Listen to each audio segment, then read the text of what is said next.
At the risk of coming over all slackser on you this afternoon, I thought I'd just take you down for a little walk in what we like to call our garden.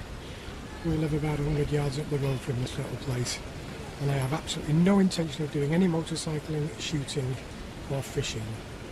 I'm actually going to be looking for dragons.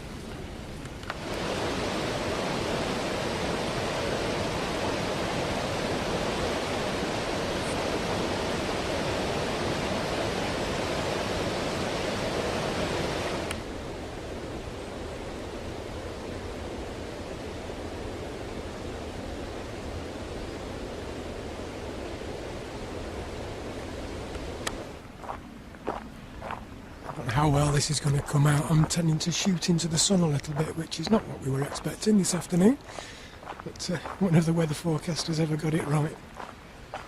But what about this for a bit of open space right on the doorstep and about 5 miles out of Manchester city centre. It's wonderful stuff.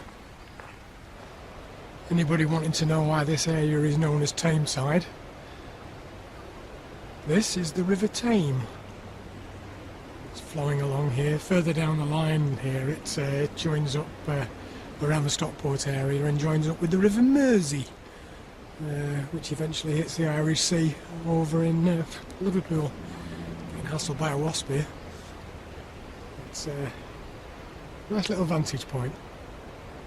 I love those trees.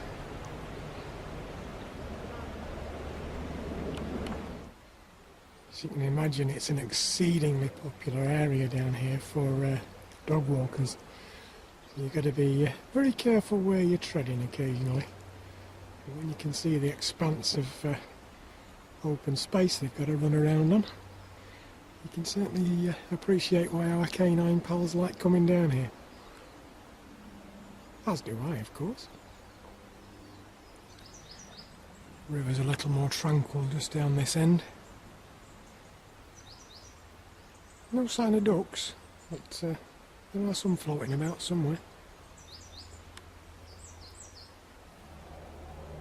People tend not to look upwards nowadays. But just check that sky. Fantastic. I've got a book at home, the Cloud Spotter's Handbook, which is fascinating. I believe there's even a group you can join for aficionados of the fluffy white things. And it allows you to name the clouds. And that one over there, I know for a fact, is called Eric. If you're very lucky, every now and again down here you will catch herons fishing.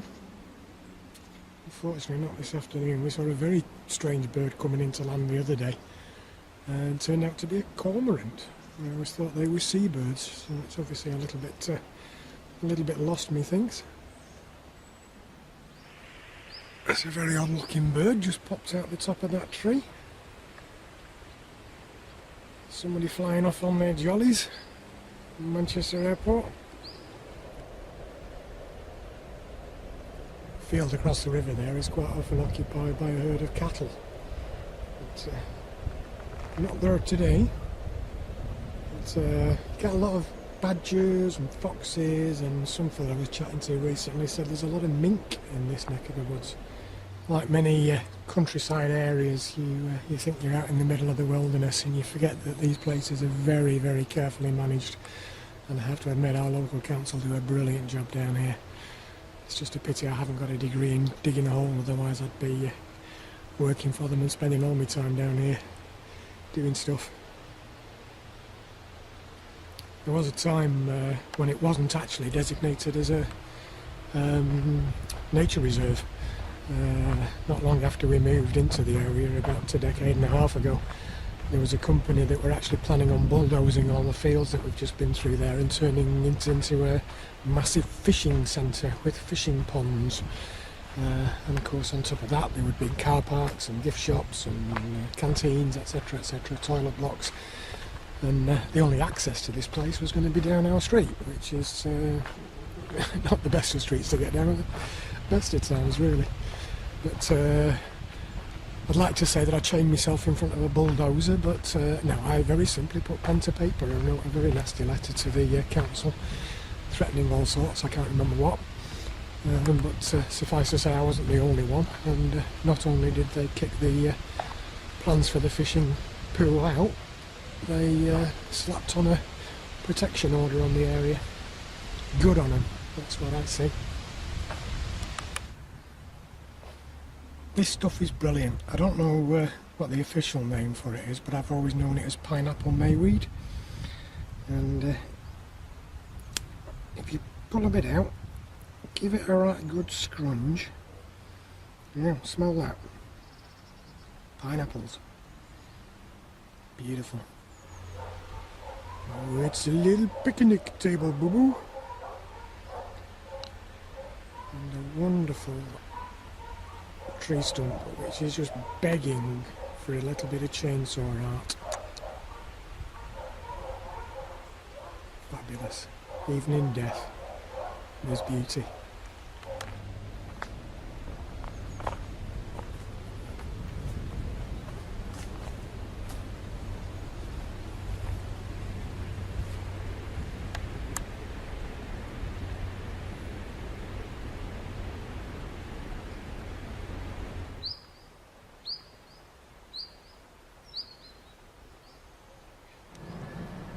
Any foragers amongst you? This is the place to come. I'm not going to bother, we've got a freezer full at home. Nothing nicer in my book than sunlight shining through trees.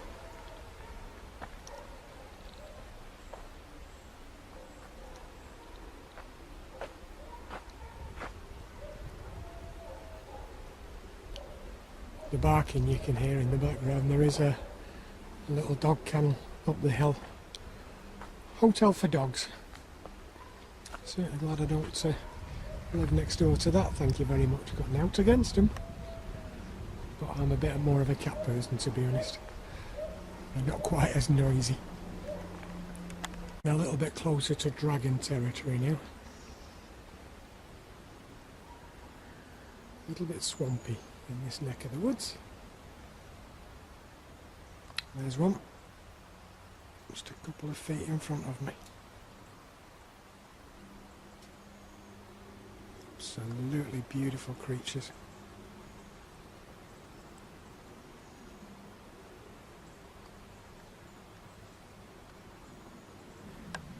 There's always somebody's got to spoil things for folk, haven't they? Look at all the crap that's floating in there. Dying to don me waders and get in there and clear all that out, but it's kind of deep and muddy down there. I was down here a few weeks ago and this place was absolutely teeming with tadpoles. So I've no doubt the surroundings are teeming with baby frogs at the moment. See if we can find one. There's no way you can follow these things on the camera, they just move too quickly.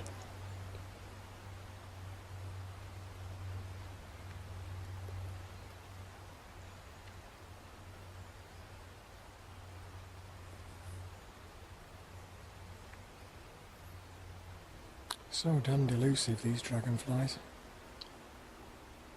You know, I came down here a few days back with my beloved other half, and one actually alighted on her finger, which was fascinating to watch it in detail.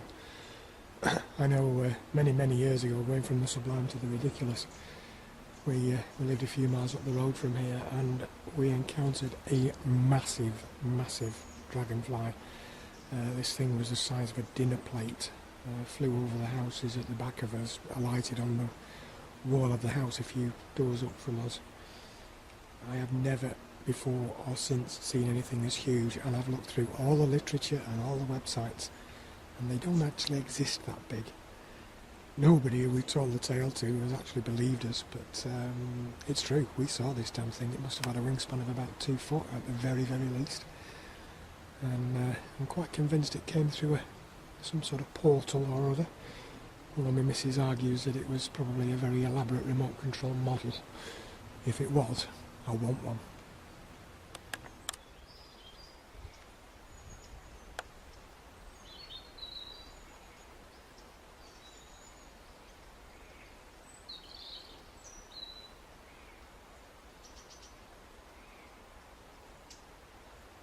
Well, sadly I'm going to have to head back home.